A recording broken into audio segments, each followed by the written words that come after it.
किसान plus radio में आप सभी का एक बार फिर से स्वागत है। हींग का 200 सालों पुराना इतिहास है। भारत में मुगलों के शासन से भी पहले से हींग उगाई जाती रही है। इसकी 3 से 4 प्रजाति भारत में पाई जाती हैं। हजारों सालों से हींग हमारे खाने का स्वाद बढ़ा रही है। तेज खुशबू और न के बराबर मात्रा डालने से ही स्वाद बढ़ जाता है।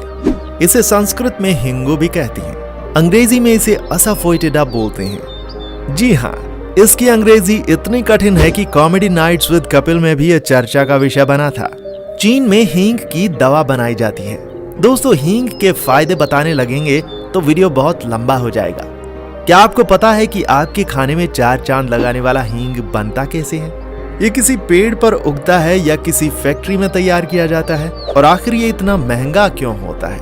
और हींग की खेती कैसे करते हैं? खेती करने में क्या लागत आती है? आज हम इन सभी सवालों के जवाब जानेंगे, तो बने रहिएगा हमारे साथ। आइए समझते हैं कि आखिर हींग क्या है। ये एक जड़ है, तना है, पत्ती है या फूल या फिर कुछ और? तो दोस्तों, आपको बता दें कि हींग सौंफ की प्रजाति का एक ईरानी मूल का पौधा है जो पहाड़ी क्षेत्रों में फलता फूलता है।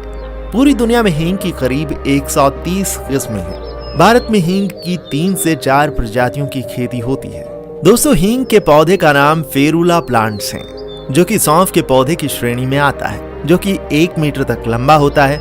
इसमें पीले रंग के फूल होते हैं जो अक्सर दूर से देखने पर सरसों के पौधे की तरह लगते हैं। दोस्तों, आपको बता दें कि हींग पौधे पर नहीं लगता, नहीं इसके कोई फूल पाए जाते हैं। दरअसल दोस्तों, खाने वाला हींग इस पौधे की जड़ और तने से बनता है। इसलिए कई लोग इसे गाजर मूली की तरह पौधे की श्रेणी में भी रखते हैं, क्योंकि ये ज्यादातर जड़ से तैयार किया जाता है। अब हम बात करते हैं हींग की खेती के बारे में। हींग का पौधा उगाने और हींग बनाने के लिए बहुत धैर्य की जरूरत होती है, क्योंकि बीज बोने के बाद 4 से 5 साल तक वास्तविक उपज होती है। और दोस्तों, इस पूरी प्रक्रिया को पूरा होने में करीब 4 साल लग जाते हैं। इस पौधे को 1 से 2 घंटे की सूरज की रोशनी पर्याप्त होती है। तने से हींग निकालने की प्रक्रिया बहुत जटिल और मेहनत वाला काम होता है। पहले तेज चाकू से तने की सतह पर चीरा लगा दिया जाता है। चीरा लगाने के कुछ दिनों बाद वहां दूधिया लेटेक्स कटी हुई सतह से निकलता है। ये पदार्थ हवा के संपर्क में आने पर कठोर हो जाता है और धीरे धीरे वो गोंद का रूप ले लेता है। फिर गोंद को हाथ या चाकू की सहायता से इकट्ठा कर लिया जाता है और यही है एकदम असली हींग। तने की तुलना में जड़ में हींग का दूध ज्यादा पाया जाता है। अधिक मात्रा में हींग निकलने के लिए पौधे को ही उखाड़ लिया जाता है।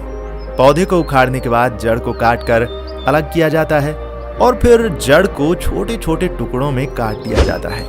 काटने के बाद वहां से हींग का दूध मिलता है और बाद में गोंद का रूप ले लेता है।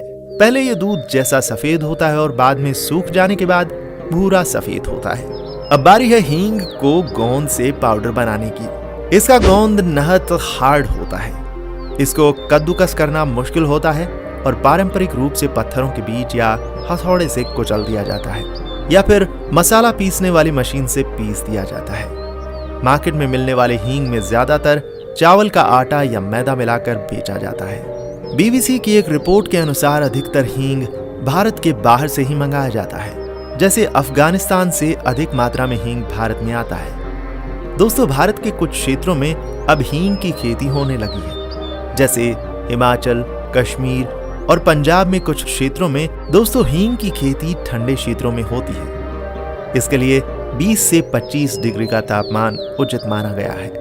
हींग की इस प्रक्रिया को देखकर आप समझ सकते हैं कि इसमें बिजनेस कभी घाटे में नहीं जाएगा। हींग की खेती से आप अच्छी खासी कमाई कर सकते हैं। हींग का बाजार का भाव 30,000 से 50,000 रुपए किलो से शुरुआत होती है, जो इसकी गुणवत्ता के अनुसार और भी बढ़ जाता है। देश में हींग का व्यापार काफी फैला हुआ है, क्योंकि इसका उत्पादन भारत में नहीं होता है। हर वर्ष करोड़ों का व्यापार संपन्न होता है और आप इसको विदेश में भी एक्सपोर्ट कर सकते हैं। आप चाहें तो हींग को सीधा अपने बाजार में लोकल कस्टमर के बीच उतार सकते हैं या आप इसे रिटेल भी कर सकते हैं एवं बेहतर डील मिलने पर होलसेल की दर पे भी बेच सकते हैं। इसके कई व्यापारी आपको एडवांस तक दे देते हैं। उम्मीद करते हैं आपको यह जानकारी पसंद आई होगी। अगर किसी भी तरह की कोई भी शिकायत या त्रुटि हो तो कमेंट बॉक्स में जरूर बताइएगा। अगले अंक में आपको फिर किसी फसल के बारे में देंगे जानकारी। तब तक के लिए नमस्कार।